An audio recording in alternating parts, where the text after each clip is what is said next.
Olá, pessoal.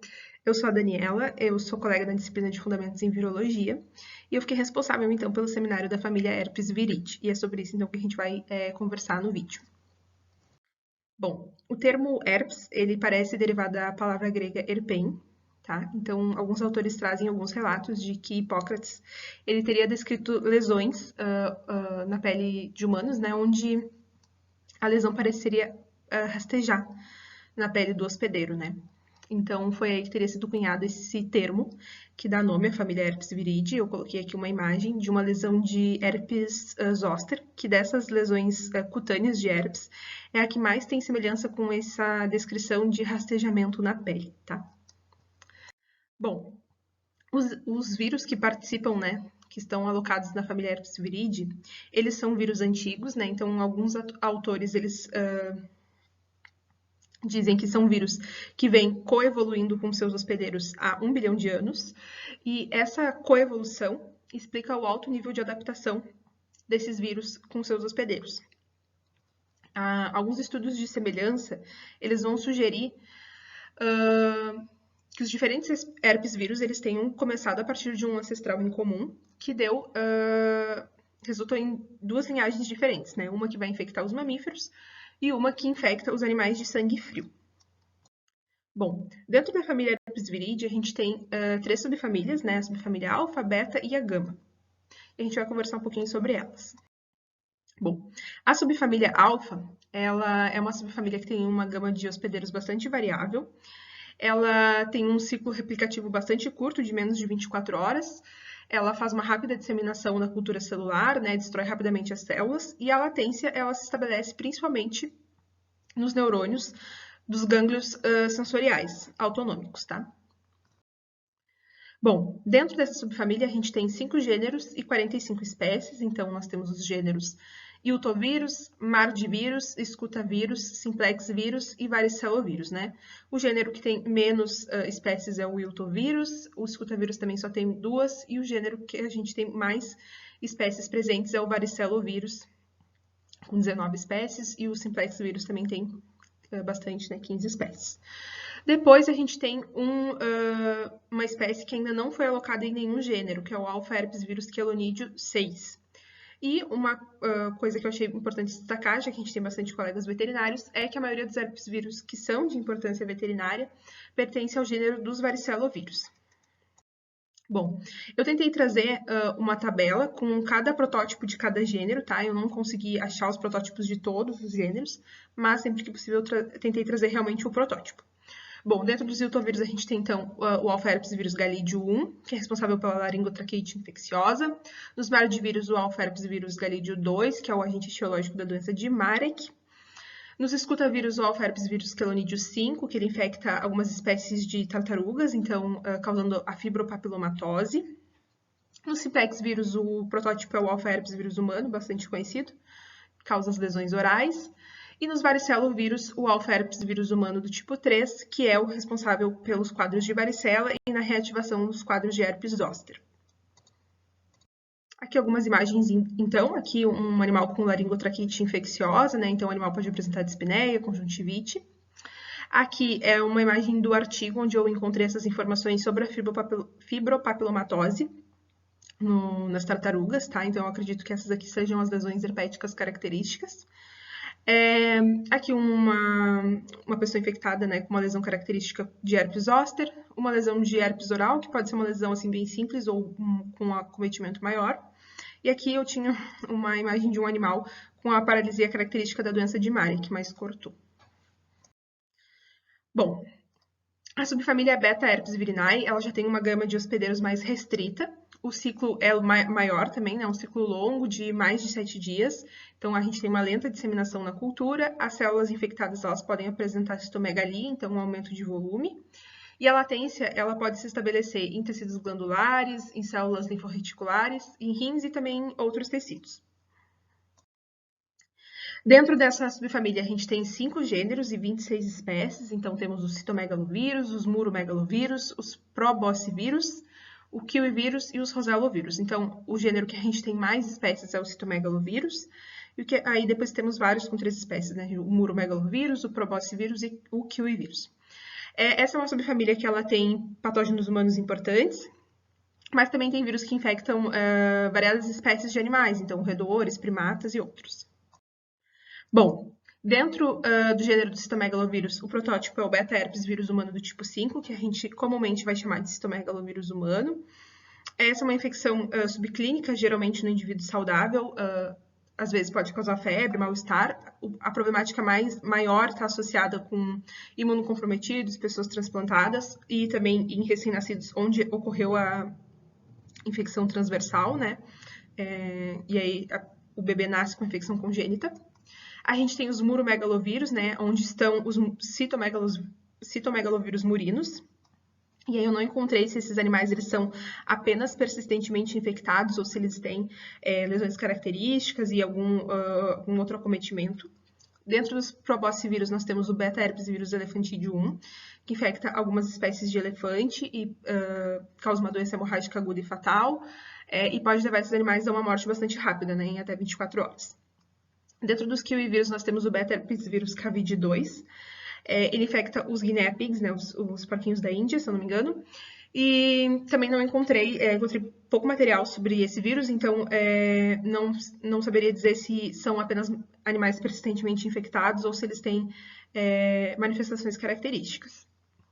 E dentro dos roselovírus, o beta-herpes vírus humano do tipo 7, que é um vírus que é ubíquo, 85% dos adultos vão possuir anticorpos para esse vírus.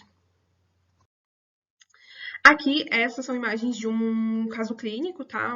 Foi um relato que foi publicado, onde o recém-nascido ele teve a infecção congênita pelo citomegalovírus humano, e a criança, onde a transmissão ela ocorre de maneira vertical, ela principalmente ela é mais problemática quando ocorre no primeiro trimestre de gestação, especialmente. Ela pode vir a nascer, então, com as lesões herpéticas características na pele.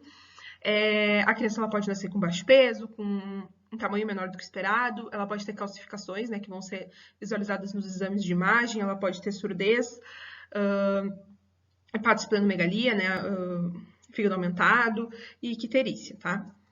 Essa é a problemática maior associada com o citomegalovírus. Bom, e aí a última subfamília são os Gamma-herpes virinae, que tem uma gama de hospedeiros mais restrita também. A latência ocorre principalmente em células linfoblastoides. São vírus que têm um potencial oncogênico, tá? Porque eles parecem ser vírus adaptados a linfócitos T ou B. E alguns membros, eles podem estabelecer infecção lítica em células epitelioides ou em células fibroblásticas. Dentro dessa subfamília, nós temos 7 gêneros e 43 espécies, então gêneros bostavírus, linfocriptovírus, macavírus, patagivírus, percavírus e radinovírus. Então, o que tem mais espécies é o radinovírus, e aí temos 2 gêneros que têm apenas uma espécie, o bostavírus e o patagivírus. E temos 3 espécies que ainda não foram alocadas em nenhum gênero, né? Então, o Gamma-herpes vírus equídeo 7, o Focita 2 e o sanguinino 1. Aqui, então, na tabelinha, nos bostavírus, nós temos o Gamma-herpes vírus delfídeo 1, que infecta algumas espécies de golfinhos, né? Então, pelo que eu entendi, eu não encontrei muito material também sobre esse vírus. Ele parece causar algumas lesões características e um quadro pulmonar nesses animais. Nos linfocriptovírus, temos o Gamma-herpes vírus humano 4, responsável pela mononucleose, que algumas pessoas vão chamar comumente de doença do beijo. Nos macavírus, nós temos o Gamma-herpes vírus alcelafine 1, que é o responsável pela febre catarral maligna. Nos patagivírus, o Gamma-herpes vírus vespertilionida 3, que eu também não encontrei muito material, pelo que eu pude ler, então ele infecta morcegos. Nos percavírus, nós temos o Gamma-herpes vírus equino 2, que causa, então, quadros respiratórios, imunossupressão e mau desempenho nesses animais infectados. E nos radinovírus, nós temos o Gamma-herpes vírus saimiri, que ele infecta uma espécie de macacos esquilo. E eu encontrei, então, um artigo, onde os autores relatam que toda essa espécie ela é persistentemente infectada com esse vírus. Então, aqui as imagens, né? Um animal com a febre catarral maligna, com as lesões características de mucosa e também parece que ocorre uma opacidade na córnea.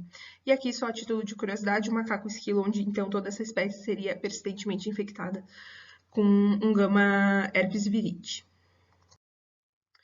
Bom, falando agora de estrutura viral, Em relação ao vírion, o tamanho dos vírions ele pode variar de 120 até 300 nanômetros de diâmetro, e esse tamanho ele vai variar levando em consideração a espessura do tegumento e também o estado do envelope, se esse envelope está íntegro ou não. Então, aqui a gente tem uma representação, né, do vírion e aqui o capsídeo. Aqui, essa primeira imagem seria um vírion íntegro, e aqui já não. E aqui, pelo que eu entendi, seriam imagens utilizando algumas espécies de corante. Essa imagem está no Fields, tá? E pelo que eu entendi, é mais ou menos isso. Bom, depois no núcleo a gente vai encontrar o genoma, empacotado como uma única molécula de DNA de dupla fita linear, tá? E esse DNA está suspenso por uma massa proteinácea. Então, eu até coloquei aqui, né, a representação, ela não tinha nenhuma indicação dessa massa proteinácea, então eu coloquei que o genoma, mais as proteínas, constituem o núcleo. E o genoma, no caso dos herpes viride, ele é compactado numa forma que vai ser chamada de toroide ou difuso, com as extremidades livres. Bom, depois no capsídeo, o capsídeo aqui nessa imagem está representado por essa estrutura roxa. Nos herpes virídeos, os capsídeos são capsídeos icosaédricos, que vão medir em torno de 100 nanômetros, e a gente vai encontrar, então, 162 capsômeros, sendo que 12 capsômeros são pentamétricos, localizados nos 12 vértices, e 150 capsômeros hexaméricos, que vão constituir as faces triangulares do icosaedro. E aí a gente tem um dos 12 vértices sendo composto por um complexo dodecamérico, em forma de um anel, e esse anel seria responsável pela formação de um canal, através do qual o DNA viral seria empacotado e também possivelmente liberado. Bom, através da microscopia eletrônica, em preparações de vírion, seria possível observar, então, 3 tipos de capsídeos que vão ser chamados de A, B e C. O A seria o capsídeo desprovido de estrutura toroide interna, o B com as proteínas que se conjugam ao genoma, mas sem o DNA, e o C com o DNA e as proteínas. O capsídeo ele é formado por 5 proteínas conservadas, sendo a PUL191, a PUL18, a 38, a 35 e a 6, que está por aqui. E também no capsídeo ocorre a ancoragem das glicoproteínas do envelope. Bom, depois nós temos o tegumento, que aqui na imagem ele está representado por essa estrutura de verde mais escuro. O tegumento ele é a camada proteica que vai preencher o espaço entre o capsídeo e o envelope. E por muito tempo se achou que essa estrutura era uma estrutura amorfa, mas hoje já se tem alguns autores relatando que existe algum nível de organização, principalmente próximo aos vértices do capsídeo. Como eu falei lá no início, a espessura desse tegumento ela pode variar, e a gente vai ter 8 tipos de proteínas codificadas pelo genoma que são presentes nesse tegumento.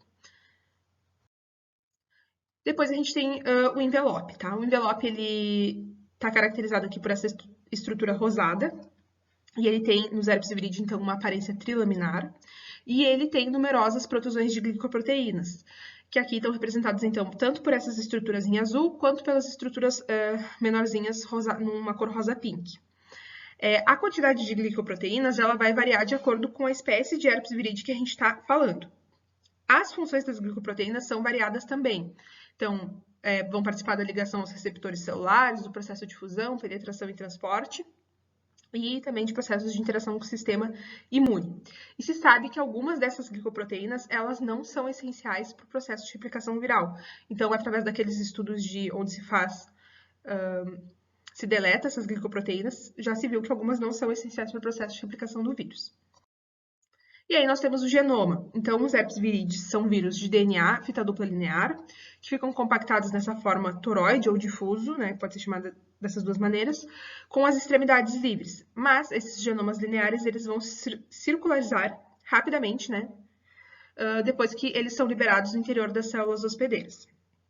O genoma ele vai variar, então, entre 125 e 235 quilopares de base.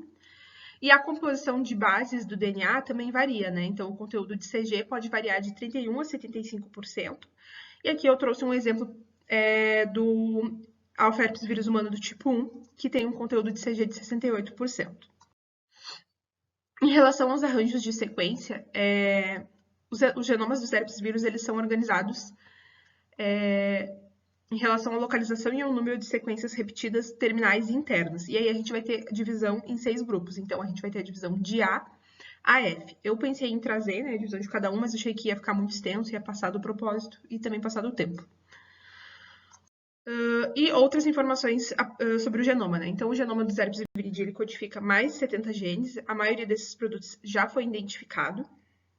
E como eu já comentei, se sabe que parte não é essencial para o processo de replicação. Os genes, eles são transcritos pela maquinaria celular, tá? Com o auxílio de possíveis assistências de fatores virais. A transcrição de cada gene vai originar um RNA mensageiro, que possui CAP na extremidade 5' e é poliadenilado na extremidade 3'.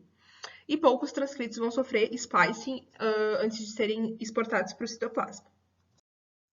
Agora, passando então para o processo de replicação viral. Bom, quando a gente fala de herpes viridae, a gente tem praticamente 2 ciclos, né? Um ciclo completo e um ciclo que vai ser interrompido, né? Então, a gente tem a infecção produtiva, que também é chamada de ciclo lítico, e o estado de latência.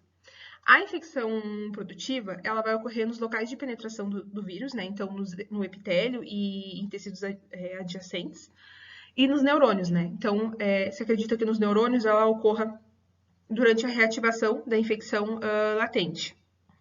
E aí, quando a gente tem infecção produtiva, vai ocorrer a expressão de todos os genes virais, a gente vai ter a replicação do genoma e a produção de progênie viral infecciosa. E esse ciclo completo replicativo, ele é incompatível com a sobrevivência das células. Já na latência, esse processo de latência ocorre em classes específicas de neurônios, né, nos gânglios sensoriais e autonômicos, e se acredita que em outros tipos celulares, mas em menor escala. E essa latência, para que ela ocorra, a interrupção do ciclo replicativo tem que acontecer logo após a penetração do genoma no núcleo. E aí a gente vai ter um genoma viral inativo no núcleo dos neurônios. E aí pode acontecer a reativação por fatores estressores, tanto fatores estressores naturais, né, ou em modelos de estudo, em modelos animais, essa reativação acontece, por exemplo, com a aplicação de corticosteroides. Bom, aqui eu coloquei um esquema representativo, que é do ciclo lítico dos alfa-herpes viridae, que foi o que eu encontrei mais informações, tá? E achei que a imagem ficava mais didática do que eu ficar escrevendo. Bom, o ciclo lítico, ele começa, então, com a ligação aos receptores, do vírus aos receptores celulares, e aí o processo de penetração vai ocorrer por fusão do envelope com a membrana plasmática na superfície celular, né? Então, esse é o primeiro passo que ocorre. Depois disso, a gente tem os nucleocapsídeos sendo, então, transportados ao longo dos microtúbulos até os poros nucleares. E aí, aqui nesse passo 3, a gente tem, ocorrendo nos poros nucleares, o desnudamento e depois a liberação do genoma no interior do núcleo, tá? Então, a gente tem o transporte e depois aqui o desnudamento e liberação do genoma. Depois disso, a gente tem, então, a transcrição dos genes alfa, que são traduzidos, então, nas proteínas alfa. E a principal função dessas proteínas alfa é a ativação, ativar a transcrição dos genes beta, tá? Então, é aqui, transcrição dos genes alfa, que faz a tradução, são traduzidos, então, nas proteínas alfa, e as proteínas alfa ativam a transcrição dos genes beta. Então, passo 4, 5 e 6. A partir disso, então, a gente tem as proteínas beta, que estão envolvidas na síntese de nucleotídeos, trifosfato, e também na replicação do genoma.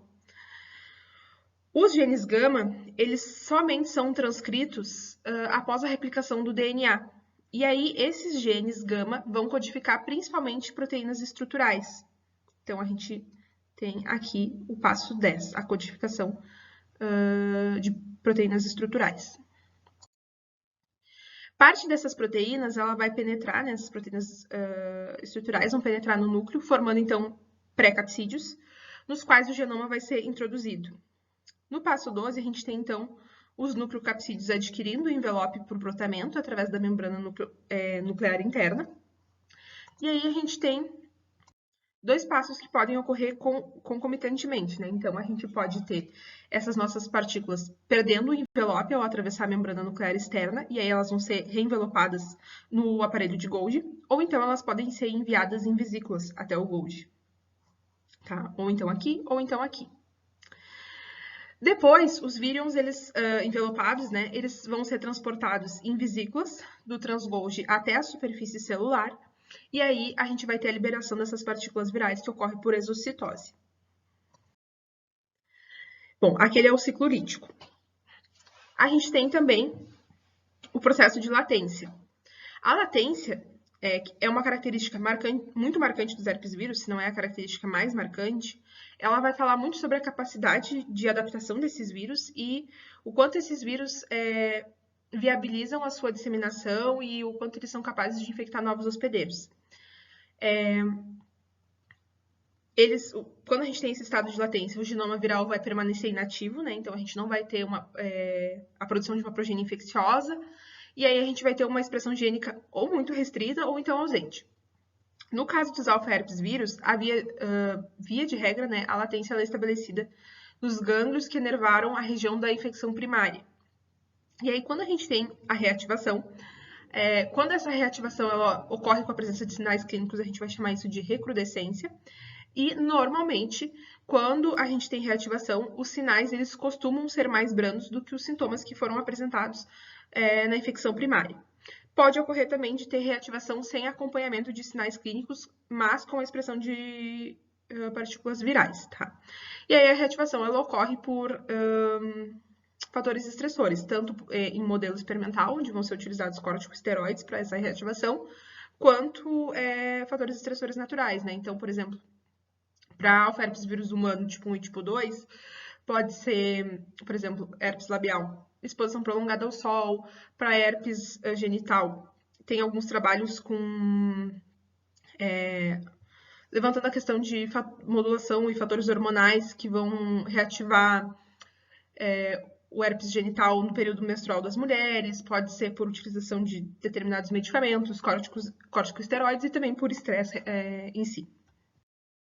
Bom, o mecanismo de latência em si ele já foi muito estudado, né? Se sabe que a latência, o estabelecimento da latência, ele parece depender da supressão precoce dos genes alfa.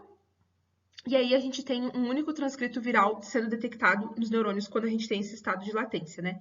Esse transcrito ele é denominado LAT, né? Então é o transcrito relacionado à latência. E esse transcrito ele não é traduzido numa proteína. E aí não se sabe ainda, não se tem claramente qual é a função dele na manutenção e no processo de reativação. Tá? Nos estudos de reativação experimental, né, com a aplicação de corticosteroide, já se percebeu uma redução transitória da transcrição do LAT. Bom, aqui é uma imagem representando esse ciclo de reativação e latência, né? Então, a gente vai ter replicação primária. Os nucleocapsídeos eles vão ser transportados por transporte retrógrado até os glândulos sensoriais, né? E aí, o neurônio, uma vez no neurônio, né, ele pode replicar tanto de forma lítica ou então estabelecer a latência. Quando ocorre a reativação, seja por qual for o motivo, ocorre novamente uma replicação produtiva. A gente vai ter, então, a reativação sendo por transporte anterógrado, e aí os vírions produzidos eles são levados de volta aos locais da replicação primária, como eu já falei. Eles vão replicar e aí vai ocorrer a excreção. Aqui, mais uma vez, para tentar ficar melhor a explicação, eu botei mais um esqueminha. Aqui seria a infecção primária e aqui a infecção produtiva, né, a expressão de genes alfa, beta, a replicação do genoma e os genes gama, que eu já expliquei lá no ciclo lítico. Mas eu queria mostrar mais aqui em relação à infecção latente. Então, a gente tem a infecção primária e aí a gente entram em cena os repressores celulares. E aí a gente vai ter a expressão dos genes alfa bloqueada e a expressão do LAT. E aí a gente vai ter uma infecção latente estabelecida e a manutenção dessa latência em andamento. Por algum motivo, por estresse ou por em modelo experimental, né, corticosteroide, a gente pode entrar no processo de reativação, tá? Coloquei aqui rapidamente qual é o meu vírus de interesse. Eu já tive contato com o estudo de herpes e vírus no mestrado, porque eu trabalhava com epidemiologia molecular de infecções sexualmente transmissíveis, e meu alvo eram os herpes e vírus. Mas agora no doutorado, lá do laboratório de onde eu venho, da biotecnologia, a gente trabalha com lectinas, né, que são uma classe de proteínas, que vários estudos já vêm demonstrando que tem propriedades antivirais, né? Então, a minha ideia é trabalhar com essas lectinas, e um dos alvos que eu tenho para testar é o Alpherpes vírus bovino do tipo 1, que pertence ao gênero dos varicelovírus.